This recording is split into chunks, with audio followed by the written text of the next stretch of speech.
I Hate the News is the weekly news bulletin from I Hate Politics podcast, a show about a human activity we love to hate. I'm Sunil Dasgupta. It's September 30th, 2025. In a puzzling report, the Maryland Board of Revenue Estimates issues a stronger than expected tax outlook. But state leaders highlight caution with an eye toward delayed impacts of federal layoffs, grants, and contract cuts. The Washington, D.C. Council okayed the RFK Stadium deal with $1 billion in city investments, and almost immediately, project leaders are saying that there might be delays of up to 3 to 5 years. As the state of Maryland considers a Virginia proposal to put toll lanes on the Wilson Bridge, increasing the pressure for tolling the rest of the Capital Beltway, I happened to take an 18-minute drive on Interstate 66, which is tolled. That cost me $66.15. New Maryland law with big hikes to speed camera tickets goes into effect October 1st. And more. Stay with us. I Hate Politics is brought to you by the Political Science Program at UMBC Shady Grove, where you'll learn a strong foundation in public policy, pre-law, and international affairs for an impactful career in a number of essential areas. Learn more at shadygrove.umbc.edu. What's with you today? What's with today? Gotta tell her I love her.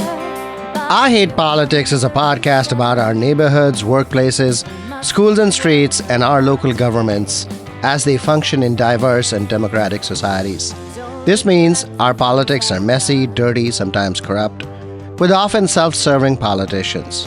But no matter how much we may hate politics, we are never exempt from it, even when we refuse to participate.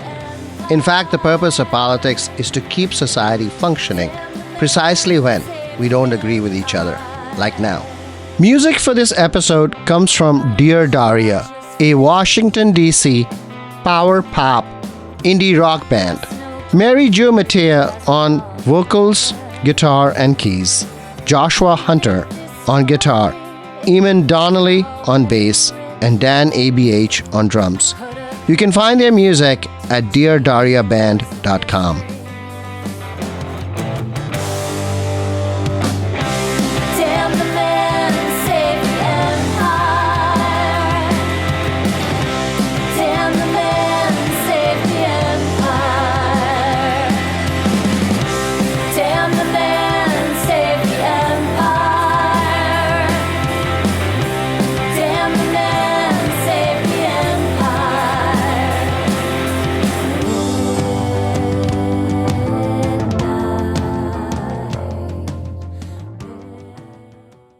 Perhaps it's a measure of how much the stock market is divorced from economic fundamentals in the country today that the state of Maryland has reported strong capital gains tax collection in 24 and 25, which seems to be offsetting revenue losses stemming from a large number of Marylanders losing federal jobs under the Trump administration. The state had to revise its revenue projections downward earlier this year after Trump came to office, and during the state's 90-day General Assembly session last spring, there was widespread expectation that the legislature would have to come back for a special session this fall to deal with the impending doom. But that plan has been scrapped. The revenue projections are in fact good news because state leaders have been for months now and still to this day, telescoping a fiscal cliff. Robert Rehrman is the director of the Board of Revenue Estimates.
In Washington, D.C., the case for a quick city council decision on approving the RFK Stadium deal falls flat as partners announce that the private investment the city was trying to accelerate with its own billion-dollar contribution will now be delayed between 3 to 5 years.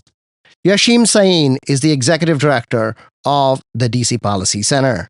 The district has taken the land over from the federal government, and there was a certain type of zoning on it, or like use restrictions. Those restrictions, that a large share of the land will be set aside for entertainment and sports and things like that. Those restrictions are partly elevated, but they need to be replaced with essentially a lovable use. And there are going to be two different entities involved. The first is the National Capital Planning Commission, which is a federally stood up entity that pretty much has a say in every construction, renovation, not just like big things like this, but even small things like school renovations, public buildings, things like that. So it'll have to clear the standards of the members of that commission. We don't really have a very good understanding of what those are, but more importantly, it has to go through zoning. We need zoning to be set there to allow for the desired outcome. And that is a process that's going to take 2, 3, 4, 5 years. We don't know yet, largely because it has some public comment period baked into it, and then it could be open to litigation and further delays. So So this leaves essentially commanders with the ability to build a stadium, and they probably will not be able to start building of the mixed use until the zoning is cleared up. It also the contract needs to be rethought because there were certain penalties baked into the project if the commanders were late on delivering. I would imagine that they would take issue with that right now, since the delays, they could incredibly argue it has nothing to do with them. And so goes the things in DC. As I said, we take simple things and make them hard and complicated. Why is it that the deal itself did not include these fixes? It's a good question. I don't know. I weren't in those rooms. Perhaps people were too excited to think about that. Well, but I think the larger question here is that this is often the case, that deals are done and these big holes are left there to be fixed later. And what that does is, for the next deal now, it just, destroys trust. Because if you didn't get it right now, and there is this thing that comes up like, half a day after the approval of the deal, then the next time you come up with a deal, people are going to say, well, you're not telling us the truth. Yeah, you can make the opposite argument too, though, that zoning is a process that requires public input. So some might argue, well, the council or the mayor should not unilaterally decide that. We want our say in it. So you can go both ways. I think the bigger point is, you're right that it wasn't well planned. And this comes at a real cost because it delays the construction. That means fewer homes, fewer jobs, or at least not as soon as possible. Can the council or the mayor or the federal government fix this? I'm not sure about that. I think the federal government has a role to play through the National Capital Planning Commission. Can they take it easy? For sure. But I think the folks who sit on that commission, they have certain things that they care about, and it's not always how quickly the construction starts. They care about the architectural style, they care about the color of the buildings, they care about other things, and they're very protective of the things that they care about. Again, I think this is an instance where some of the decision makers have absolutely no skin in the game, and therefore can pursue goals other than economic development. And we're going to see just that. I think that the zoning should have been incorporated, at least, recognize that this is going to be the case. And once we decide that it's going to be mixed use, maybe an expedited zoning process or getting the feds involved in this earlier would have been better. Yashim Sain, thank you. Thank you. The Wharf, the Southwest waterfront development, had a similar timeline. The city approved its own investment prior to 2006, when the federal government handed over the section of the Navy Yard to the city, and the final zoning approval came 6 years later in 2012.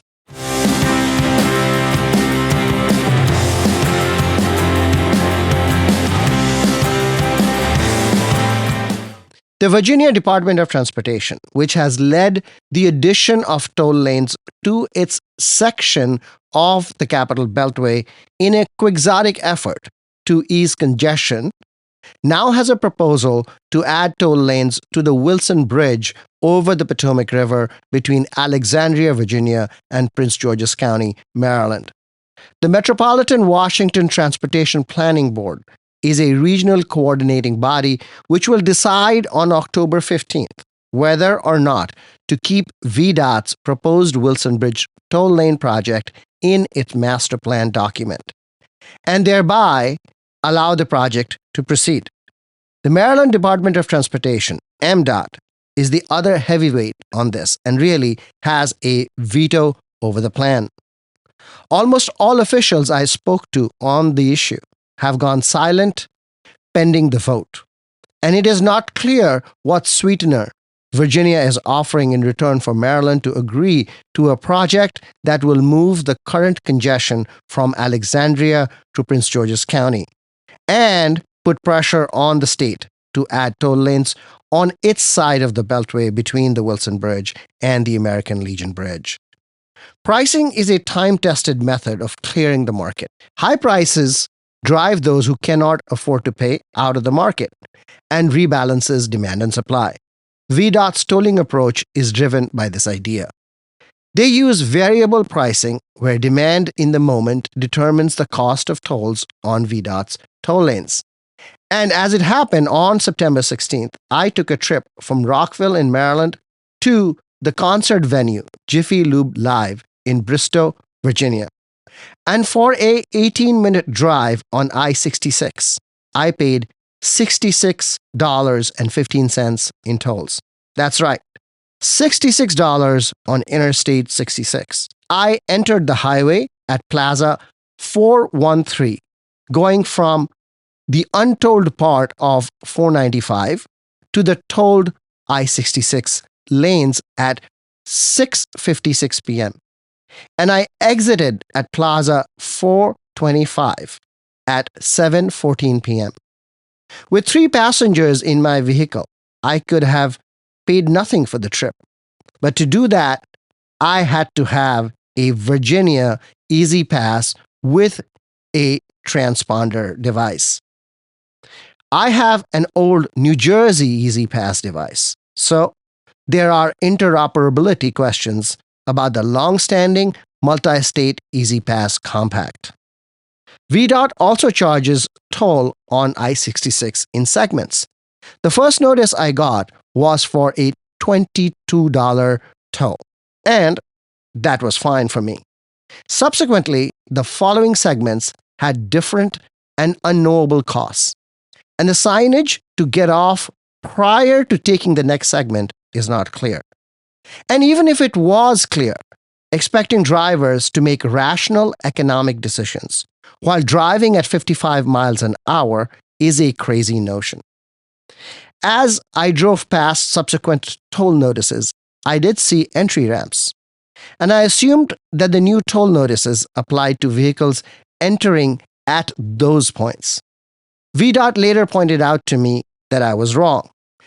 I would add that the signage was not helpful either. Once I got off I-66, where VDOT directed me to go to get to Jiffy Lube Live, it then took me another hour to get to the concert venue. So effectively, the I-66 toll lanes had simply moved congestion from point A on the highway to point B off the highway. In totality, my travel time to the venue had not changed, but I had paid an extra $66 for an 18-minute ride. What is the point of toll lanes then? The congestion clearing impact of toll pricing is positive only because the transaction externalizes delay costs to local roads where no commensurate upgrades have been made. So it is not pricing, but the creation of externalities that is at play here. This is not the public welfare standard that government agencies, including VDOT, are supposed to meet. If this is the VDOT model, the proposed toll lanes on Wilson Bridge are unlikely to add to public welfare in Prince George's County and Maryland. Gary Hodges is a longtime transit activist in Maryland with experience on the Transportation Planning Board. I have facetiously called these toll lane proposals for the last 8 years an attempt to create a magic carpet for rich people. The fundamental question, however, is, and this is something I raised with Governor Hogan 8 years ago at the Board of Public Works when I said, will it work? And the second part of the question was, is it the best we can do? Because I think it's a flawed plan. There is no guarantee or proof that these toll lane initiatives are going to make it easier to navigate the region. I have been over to a couple of concerts over in Northern Virginia in the past, but navigating those toll facilities and making sure that at the end of the ride you don't have a crippling bill to pay is not as easy as it sounds. The consumer's facing a black box where they might put their toe in that water and then discover later on that they owe $66. I'm very concerned that our elected policymakers are going to be surrendering their responsibility for policy on our transportation network when they enter into a long-term agreement with Transurban or another one of these. Just to clarify, Transurban is the Australian company that runs the toll lanes on behalf of the Virginia Department of Transportation.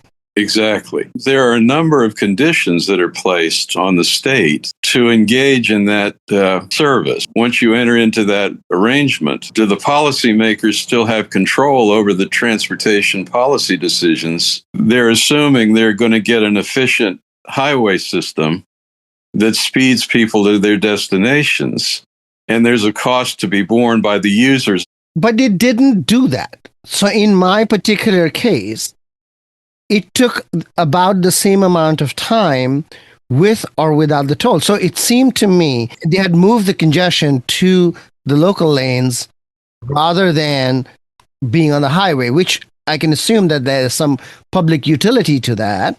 But I fail to see where there is broader public welfare. This is where there's real deep concern in Prince George's County, for instance, in the fallout of implementing this plan across the Wilson Bridge.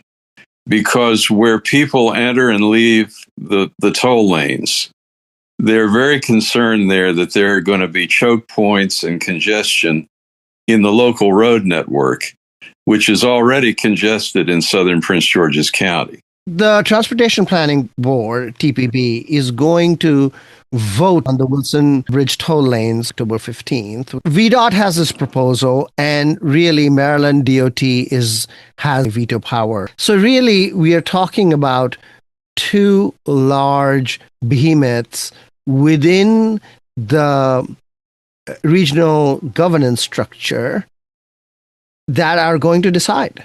The two heavy hitters in this decision are VDOT and MDOT.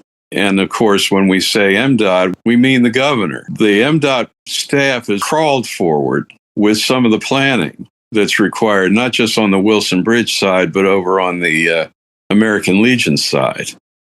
But we're getting very close here to a moment of truth when Maryland has got to decide. And the question is, will Virginia be able to present an approach that addresses the deep concerns in the affected communities, not just in Prince George's, but of course in Montgomery.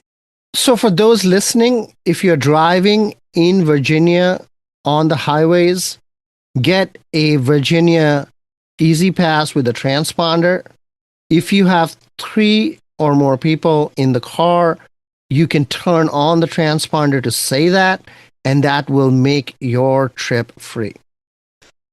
You should also read very carefully the highway notices as to what the toll is going to be, recognizing fully that the toll is variable and the next section of the highway may have a toll that you do not know as yet.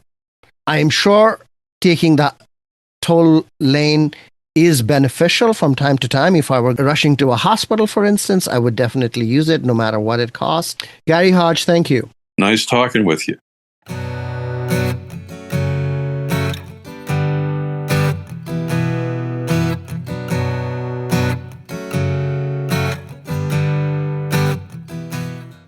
Speed camera tickets in Maryland are going up. Previously, speed camera tickets were a flat $40 no matter how fast you were going.